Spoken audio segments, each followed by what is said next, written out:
what does it mean to have autism? Well, I mean, I would just say it means you have a little bit of trouble, more so than everybody else.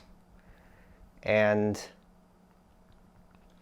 you don't know it until, I guess, somebody tells you, really, that you have it. Other than that, you really can't detect it by yourself. It's more or less just something that exists until somebody points it out, really. I guess the best thing you can do to try to deal with it is to just understand that, it exists, and to try to minimize it as much as possible by, trying to adapt things that, normal people might do.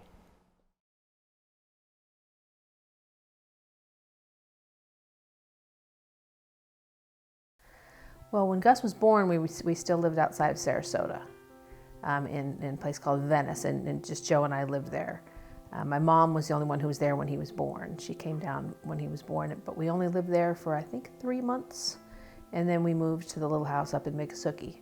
I would commute on the weekends back down to Venice to see my new son and hold him and get him ready for the next move. We're going to move to Tallahassee once I found a place to live, and I had already found a place to open a business, so virtually this is all going to play into early Gus, because Gus kind of grew up in that office, in the back of the office when we were starting our agency.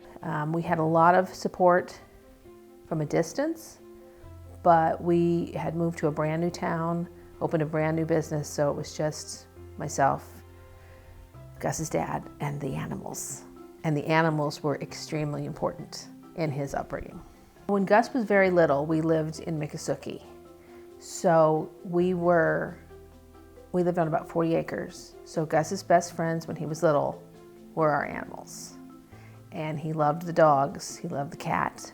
The cat didn't really love him, but he interacted really well with our Labradors. He kind of grew up with these dogs because I was into that sport of duck hunting and training dogs for field trials and so forth. And so he grew up in that world and really enjoyed it, and we'd be out in the country a lot. And he kind of grew up in the country at first for the first 4 or 5 years of his life. I guess the only real memories that I have as a kid is back when I lived at the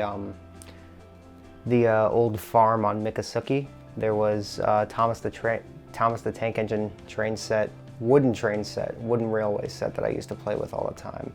Just to build it and then just, watch the trains go and just, build it again. Gus did not play like most kids did. I did not realize this until later.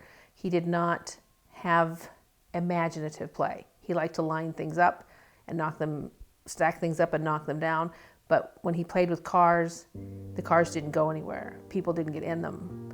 There was no story involved when he played. I think the first thing we noticed was the language.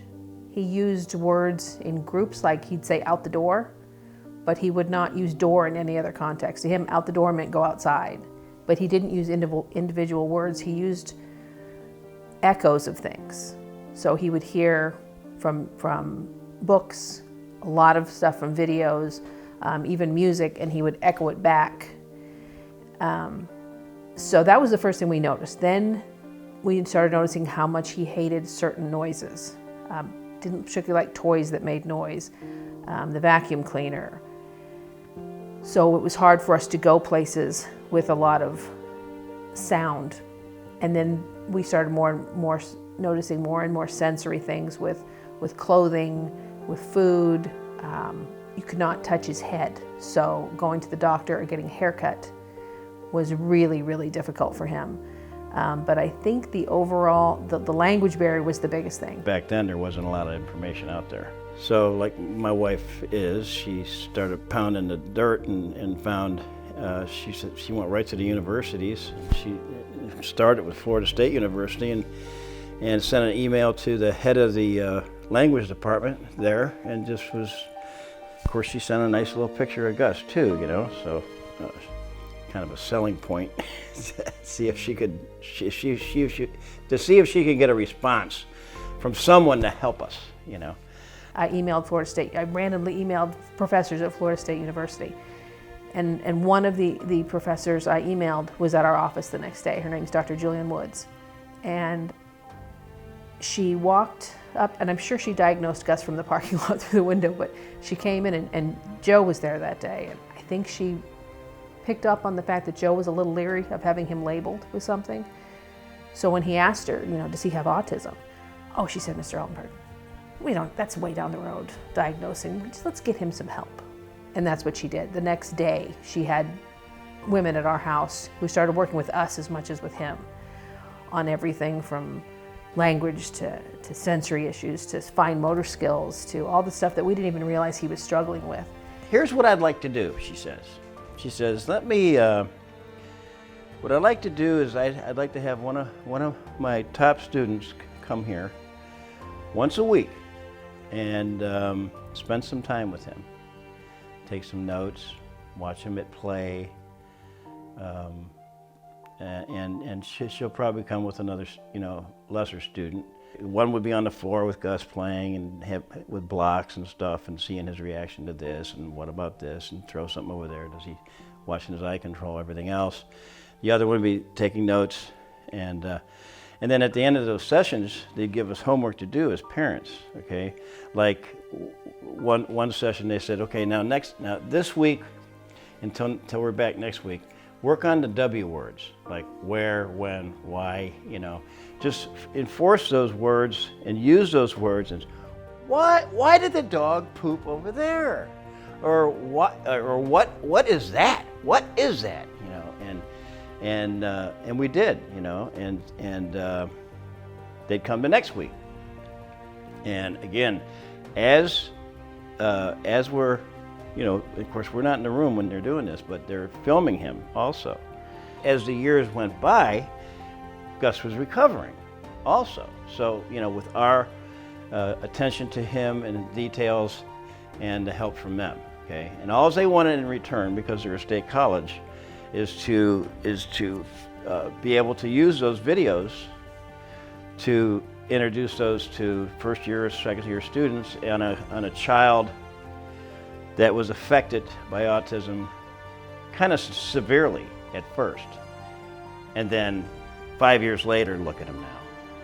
When we got him into the pre-K program, he met two little boys. Well, he met one little boy named Ben, who helped him show where to hang up his coat.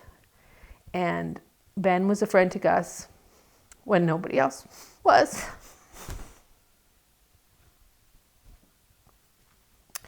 Then I met Ben's mother, who was a support for me in a way I can never thank her enough for. And then Ben had a brother, and now I consider Ben and Tyler Gus's brothers. And they have been huge in helping Gus understand the neurotypical world and how to interact with kids when he didn't. It was hard for him to understand. He could see Ben and Tyler doing it. So that was huge. Ben met him back when they were both in preschool. So for all my conscious life, he's been around. Some good moments and some good memories with Gus. Some of the first couple things I think of was when me, him, and Ben and Jordan went up to Stone Mountain and did all that. And there's a great picture of us on at Stone Mountain. We were kids and running all the way down.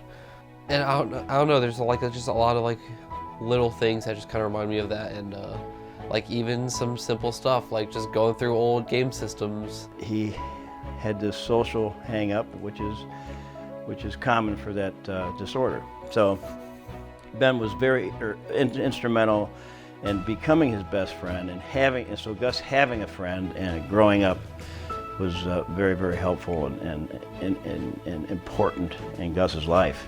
Well, in terms of like treating Gus how he was like early on with his autism, it's one of those things where it's like we weren't really told that he was different, that because of his autism, because his parents themselves did a really good job trying to like just treat him like any other kid and just kind of try to push past this part of him that for the longest time I just didn't know. I was too young to even realize what was happening. So in terms of like dealing with him, it was just like dealing with a friend, like just there are times where just he has to talk shit hours, he has to do his own thing, and it's like that's fine. It's just everyone has their own quirks, and it didn't really matter because he always kind of seemed to push past a lot of that.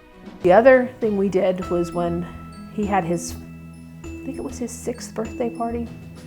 We had all the kids from his classroom over, and it was a special needs classroom. So it was during Katrina. Joe was off saving people at Katrina, and I was here by myself, and there was a little boy here who was just bouncing off the walls, climbing the curtains. And his mother said to me, it's so nice to come to a house where the other mother understands that it's a special needs thing. And in my head, I thought, you're absolutely right. But I also thought, I am never going to let my kid bounce off the walls in someone else's house and not correct him. Don't coddle him, and embrace it. Again, it's hard to say that to all the families because all the families have it's a spectrum of a disorder. So what one kid does well, he won't do it another type of task. So, you know, it's tough to do that, but coddling them has been known not to help. And we vowed that weekend that we would never use autism as a crutch, and that we were going to expect Gus to do the best Gus could do and keep his bar as high as he could be, and never say, well, he can't do that because he's autistic, or he's doing that really obnoxious thing because he has autism, and not try to help him do better. Was Gus always interested in sports? No. His dad was an athlete. I was an athlete. Joe watches sports. I'm obsessed with sports. Gus could not tell you to this day, I don't think, the difference between who's playing Major League Baseball and who's playing football. He just does not care. We used sports because it was the most convenient, easiest way for us to get him around typical children.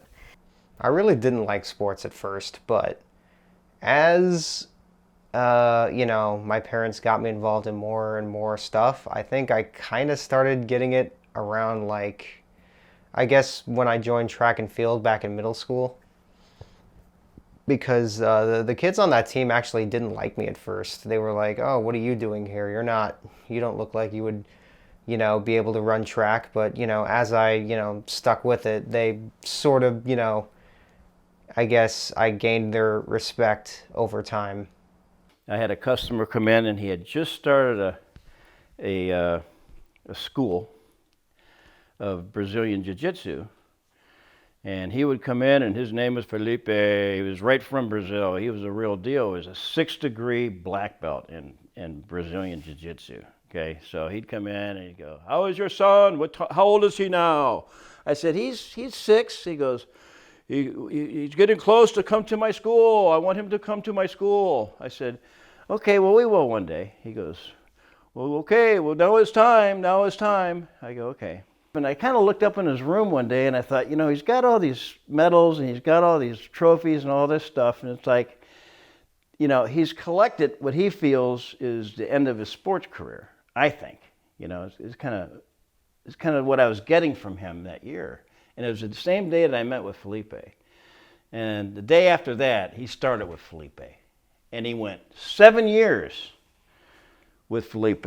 Actually, when he was leaving grade school and moving into junior high or high school, and then Bethany and I would look at each other and go, "Hey, you know, he's gotten really good at jiu-jitsu, so you know, maybe he'll go out for the wrestling team in school, in high school."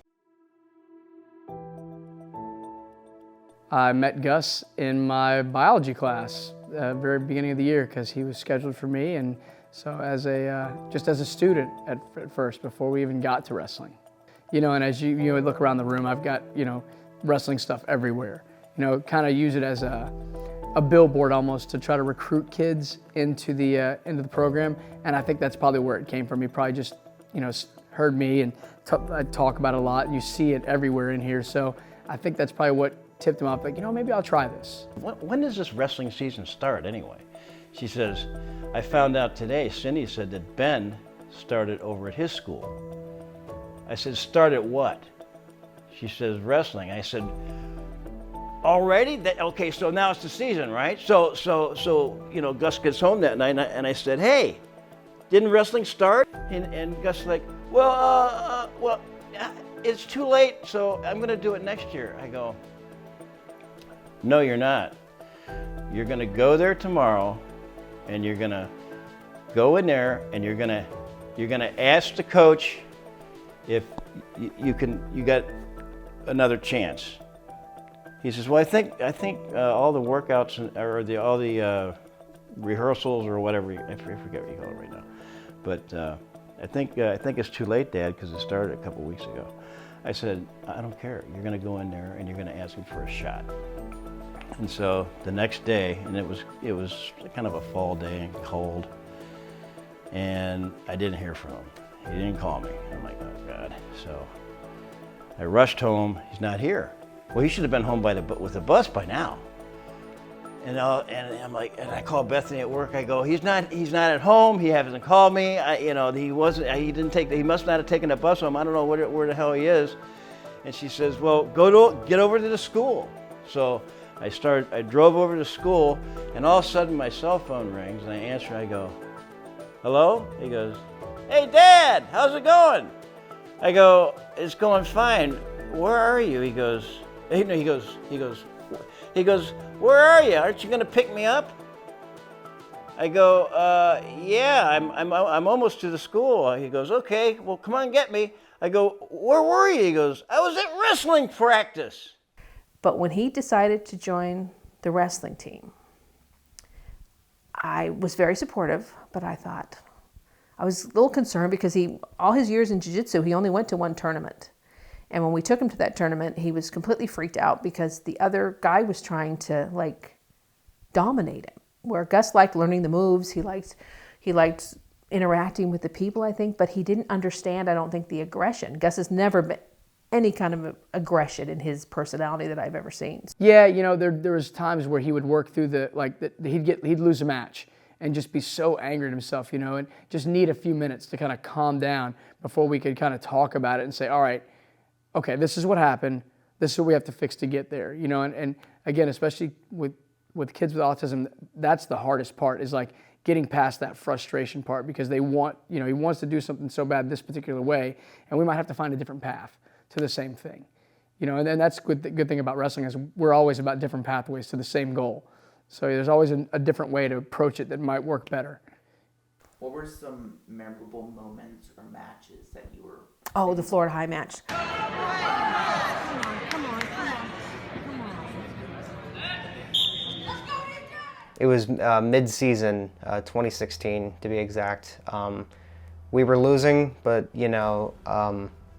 we started to win, and then I was kind of the one that sort of pushed everything over and basically just sealed the deal for the team. There's a rivalry between those two schools, and Lincoln had won it year after year after year. And the coach's son came out, who was a star wrestler, and lost the first match, got pinned right away. And so that Lincoln was running behind. So Gus walks out onto the mat, and he has to wrestle a guy.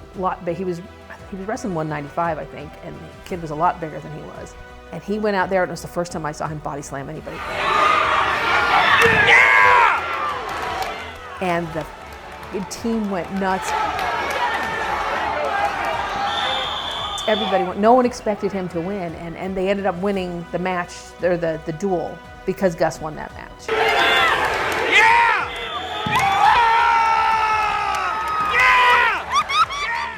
To see him get engulfed by teammates like that was a moment I never thought, I didn't ever envision in my head. I really liked their energy. As I became a junior and senior, I really liked working with the younger students, the younger teammates more, because I kind of came to like actually just messing around with them and stuff like that, and teaching them a little bit was kind of cool.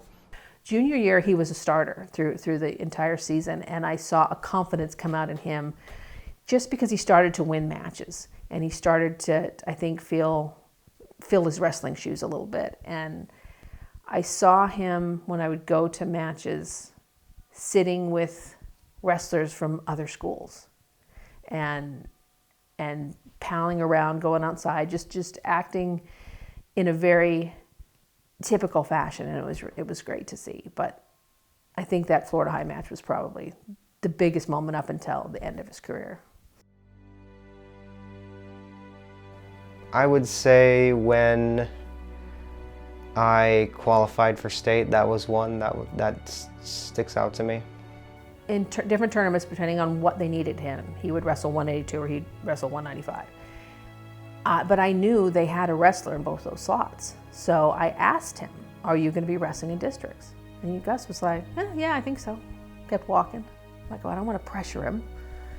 But when I get to districts, to the tournament, because I'm going to root for Lincoln regardless, Joe has neighbors at this tournament. I said, Joe, I don't even know if he's going to wrestle. So we're sitting there and we see him on the mat warming up. I'm like, well, that's got to be a good sign. And then this really sweet kid named Anderson comes walking by. I said, Anderson, he was another wrestler. Is Gus wrestling? He's like, oh my God, you didn't hear about the wrestle-off? I'm like, I know nothing. He tells me nothing. He goes, oh, there was this wrestle-off in the weight room. It was epic. It was the 195 wrestler whose name is slipping my mind right now. Big kid that he would have to lose weight to wrestle at 195. And Gus had a best out of 3 wrestle-off, and Gus won 2 of them. But he said it was a battle. He said, oh my God, the place was going crazy. I never heard one word about this from Gus. To be where I was wrestling about twice my own weight. I was about like 178 at the time, and I was wrestling 195. So I really wanted to wrestle that weight class because it was a less competitive weight class, and I thought that I could have a chance, at that. Oh yeah, we beat the Purifoy kid from Tate. Oh man. And he had beaten a bunch of our guys the year before. That was a big win, close win, 8-4. And he's a super athletic kid, so we were definitely not sure how that was gonna go. And then another one, a junior from Creekside who had done really, really well the year before, and we expected him to be a regional champ because he had beaten one of our other guys a year before, and for him to beat that guy 2-1, man, that was awesome. I get it now. Man, I forgot how daunting this was, because the Purifoy kid on paper and the Cheeser kid from Creekside, when we looked at it right off the bat, they should have been better than us. Hey, but there's no way they worked harder than us. There we go. A little overpowered in the semis. The Danielson kid was really, really tough. I was a little frustrated, to be honest, because there were moments where I felt like I could, get certain moves on him, but I just didn't because I was scared about, screwing up. And, I honestly should have done better. He thought he was going to pin Gus right off the bat. Well, wrong. He was throwing Gus around like it was a toy, but Gus wouldn't give up. And the guy, you'll see, is just, why won't this kid go away? But put us in the blood round to go, and then the kid from Gainesville who had beaten us the week before was our match to qualify.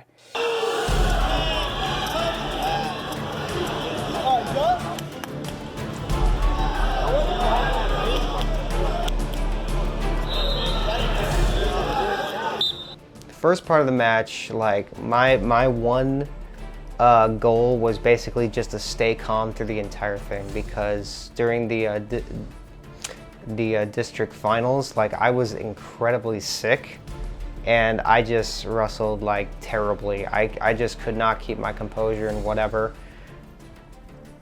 and I just wrestled completely just unorganized and discombobulated. So going into this, being, well and everything, I was like, okay, I'm going to keep my cool no matter what happens, and I'm just going to, get in there and just try to make something work.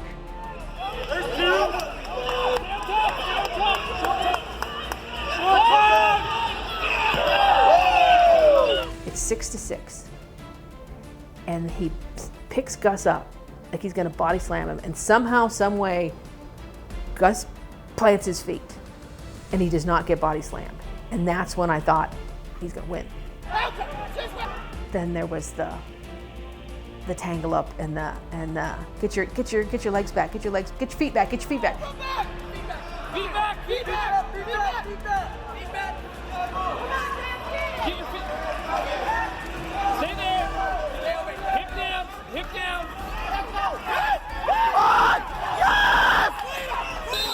Stay on top. When he got that reversal and was 2 points ahead, and he sends it, they send him back out there onto the mat, and they're yelling ankle, ankle, ankle. And what do you get from Gus? Get body slammed. You know, it was just outstanding seeing him just perform just as best, and I don't know, some of the stuff he pulled off, like that throw, like as soon as the round started, he just threw the guy back. I was just, it's stuff from movies. You can't really write that stuff. You're there and it's like, oh my God, this happened. When you win that match, what were you feeling? Like disbelief, because I didn't expect to qualify for state. You know, I really didn't think I was that good, or that I would actually qualify for state, but I did, you know. It was the best day of my life, hands down. Weddings, births, that wrestling match, best day of my life. You don't give up, ever. I don't think I've ever seen him give up on stuff. There's no one that has more heart than Gus.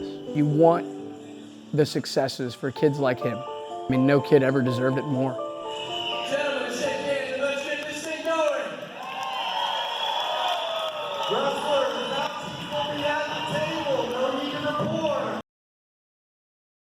We had two sayings on his, when he went to the state tournament, we had two sayings on his sign that we always said. No limits, no refunds. No limits was just what it sounds like. We never put a limit on him. What's the next step up the ladder? Not, is he gonna go to the moon? One of the things he said when he was little as an echo, yes, but there'll be absolutely no refunds. I have no idea where it came from. So we started using no refunds as a saying for what are you gonna do with this day to make sure you're better the next day? And we started using it as this wrestling thing, that kind of a leave it all on the mat thing. That's what that no refunds thing was. And those two things describe Gus. You want successes for kids like Gus because they work harder than everybody else. And you want everybody else to see that. So this guy got this and this is why. You know, that's what you need to do if you want to get even close to attaining where he was. You know, and that's the big deal for us. We always want to promote that work ethic because it helps in everything. And then later on, you know, it helps you succeed later. You know, once you establish that and it's a pattern for you, then once you get out into the real world, it all comes back to you because you're doing the same thing in your classes in college or at your job or with your relationship with your significant other. All that stuff comes back.